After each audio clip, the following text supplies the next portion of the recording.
Vous estimez donc que dans l'ATP, il n'y a pas cette force politique qui peut porter cette alliance? Je ne l'ai pas senti. Olivier m'a dit, j'ai vu un tel, j'ai vu un tel, j'ai vu un tel. Oui. Mais quand vous avez vu des individus, est-ce que c'est des forces? Non, du tout. Voilà.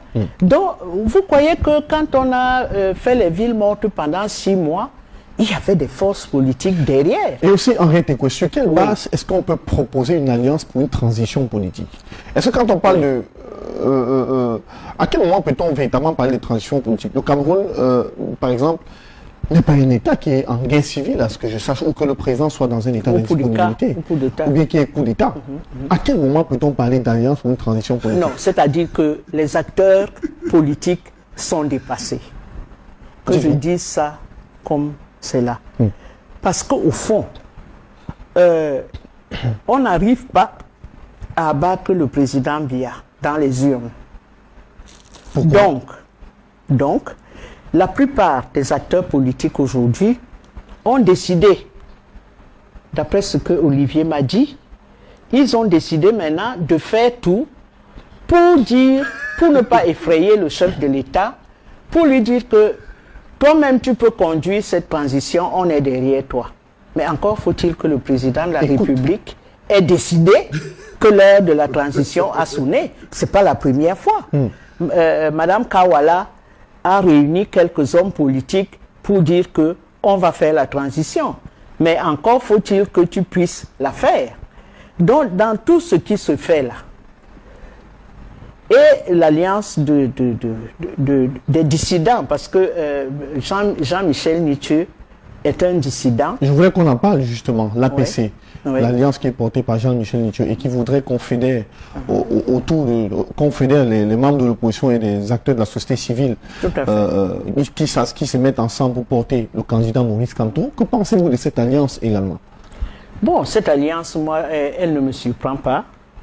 Parce que quand Joshua aussi a porté la candidature du SDF en 2018, je n'ai pas vu beaucoup de gens autour de lui. Oui. Quand on était dans la campagne de Frunji, quand il montait sur le podium, il y avait tous les alliés autour de lui. Oui. Et quand Joshua aussi est venu me voir, j'ai dit que mais c'est quand même curieux. Je t'ai vu monter sur le podium toujours seul, comme s'il n'y avait même pas une direction avec des personnalités fortes, comme la direction du SDF. Oui. Il m'a dit que c'était ça, et ça c'était une des déceptions aussi de Frunji à l'époque. Il m'a dit, quand j'ai vu comment Joshua battait campagne tout seul, sans toutes les forces de mon parti, j'ai su que ce gars était peut-être déjà ailleurs. Peut-être. Bon, maintenant. C'est ce que Frunji vous a dit? Oui. Ce n'est pas prouvé, mais c'est ce que moi j'ai vu aussi. Ceci étant, oui, ils sont quand même allés. Il y a eu un NEC, etc. Des décisions ont été prises. Et on a porté Joshua. On a porté Joshua à la tête du parti. Du parti, oui. Ce qui n'était pas du tout accepté par d'autres. Ce n'était pas accepté. Le fait même qu'on l'ait désigné candidat, c'était en février 2018. Beaucoup de cadres étaient contre. Ça, c'est arrivé donc. Il faut espérer que le FCC a emporté au moins une partie de l'électorat du SDF. Oui. Auquel cas, cette force va renforcer le MRC, qui est debout. Hein. Le MRC n'a pas de problème, n'a pas de dissident, n'a rien. Il est debout. Ceux-ci vont apporter leur force, y compris la force des élus, qui ont donc un électorat confirmé, qui vont pouvoir apporter à l'autre. Après, ce seront donc les forces politiques qui voudront se greffer à cette alliance. Mais celle-ci a plus de poids sur le plan politique. A plus de poids sur l'ATP que l'ATP. Parce que Maurice Kamto est sorti second de l'élection présidentielle de 2018 et Jean-Michel apporte aussi une force, Tout à fait. et non des moindres, une partie de la force du SDF. Celle-là porte les germes d'un changement possible Oui. par l'électorat et de Maurice Kamto à la présidentielle et des élus du FCC Tout à fait. qui sont de véritables barons dans leur région, comme Nietzsche, c'était le baron du SDF ici, Dans le littoral. dans le littoral. Oui. Donc, celle-là porte les germes d'une force politique. Bonjour les enfants, c'est papa.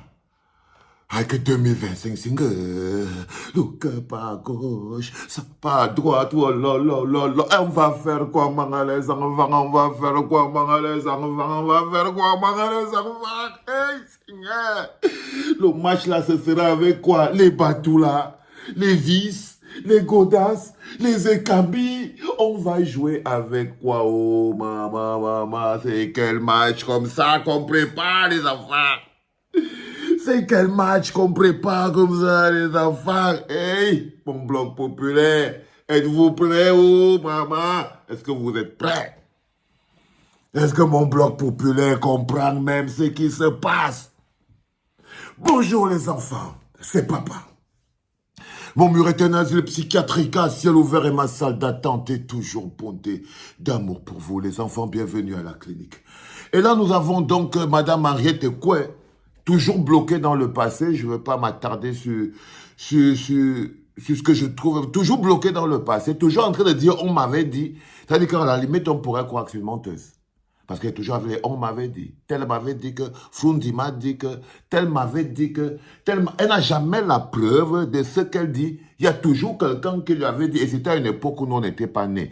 Parce que ces histoires qu'elle parlait, la moindre, elle nous ramène à une époque où beaucoup d'entre vous n'étaient pas nés pour accuser les gens aujourd'hui. Donc, personnellement, c'est quelqu'un que, quand elle parle, c'est pas tout ça qui est mon principal problème.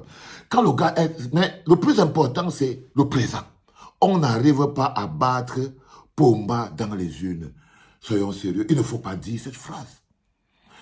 On n'arrive pas à battre Pomba dans les urnes parce qu'il est fort, non. Parce que le système, Pomba a corrompu l'élection par les urnes. Il a sali, il faut dire les choses comme elles sont en réalité, quoi. C'est pas que les autres sont faibles. C'est que le bonhomme a confisqué le calendrier électoral. Il s'est passé maître dans l'art de la fraude électorale.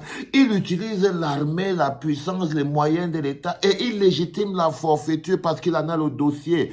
Donc c'est pas que les autres arrivent pas à le battre par les urnes. C'est qu'il a corrompu le processus d'élection par les urnes. En réalité, quoi? Remettez les choses à leur place dans la vie. Il y a une différence entre on n'arrive pas à le battre dans les urnes et le bonhomme a plombé le mécanisme d'alternance par les urnes. Non. Non, c'est pas que les gens n'arrivent pas à le battre. Là, on va le battre maintenant parce qu'on est prêt à tout. On est prêt à aller jusqu'au dernier bout. C'est pour ça qu'on sait qu'il ne va pas passer. Mais avant là, excuse-moi, quand tu as l'armée, tu as la police, tu bourres les urnes, tu as les villages, tu fabriques les cartes, tu empêches les gens de faire la campagne, tu fais... Quand un cas du MRC veut partir, par exemple, à Saint-Melima pour faire la campagne, et que les maires et les sous-préfets barrent la route, elle ne parle pas de ça, là, Henriette Koué. Elle ne parle pas de ça. Elle dit que, oh, ils n'arrivent pas à battre dans les urnes. Non, c'est pas comme s'ils étaient faibles. Non, il ne faut pas dire ça. Ça veut dire que vous n'avez pas le langage politique pour mettre des mots clairs. Non, c'est pas une histoire de qui n'arrive pas à battre Pomba dans les urnes. C'est juste que Pomba, ayant décidé de détruire le jeu politique avec en ses mains les moyens de l'État, le personnel de l'État, le laxisme du peuple, la complicité des élites et des chefs de village et de vous autres, associés à la jalousie des autres, fait que bon, c'est compliqué. Le pauvre opposant, Maurice Kamto, a du mal parce que, bon voilà, il subit la jalousie, par exemple, de Henriette, quoi. Il subit la jalousie de tous ses autres collègues qui n'ont pas réussi. Parce que vous voyez à l'intérieur du RDPC, là, il y a plein de gens qui n'ont même pas le courage. Ils aimeraient bien dire qu'ils veulent être candidats en 2025, juste pour avoir un peu de force. Mais ils ne peuvent pas. Ils n'ont même pas le courage de ça. Ils sont minables pour ça. Et ils détestent Maurice Kamto parce que Maurice Kamto a cette liberté et cette possibilité. C'est très important. Et vous voyez donc, quand je vous parle par exemple que la sortie d'Atanganji n'a rien à voir avec les mecs de Olivier Billet, l'ATP, les gens de la transition. Non, du tout. Ce n'est que pour menacer le même homme. Comment vous pouvez dire que les mecs de la transition, Olivier Billet disent qu'en fait c'est Pomba. Pomba va quitter président national normalement comme il est pour pas devenir le président de la transition. Ils ont décidé de ramper. Et vous allez voir, si vous comprenez pourquoi ils sont tellement violents envers l'APC. Vous voyez pourquoi ils sont violents. Maintenant, ils sont au niveau de la transition. C'est qu'ils ont décidé d'aller supplier Pomba. Ils ont décidé qu'on ne va pas. Il faut bien savoir. Ils ont décidé qu'ils vont aller supplier Pomba. Oh, on ne doit pas l'effrayer. Oh, on ne doit pas cesser. En fait, on doit même lui dire que c'est lui qui doit diriger cette transition. Ça, c'est la posture d'Olivier Billet. Et tous les autres, je vous ai dit, les Nkouagnes, les machins, tout le monde qui est là-bas. Ok? C'est leur choix. Mais est-ce que vous voulez, au moins vous avez des éléments, vous qui êtes le bloc populaire, vous qui avez le carton électeur, vous voulez savoir, si vous voulez qu'on continue avec maintenant la tradition, non mais, vous comprenez même comment c'est qu'on se fout de vos gueules, les gars. Non, le plus important, c'est que vous devez savoir que inscription, inscrivez-vous. Prenez le sésame qui vous donnera le droit de dire stop, on ne peut pas aller de gauche ou à droite. Mais au moins avec cette capsule, vous avez une idée de la différence entre l'ATP, la transition et le changement politique. Ok? Parce que la transition n'est pas le changement. Partage au maximum, fils. C'est papa.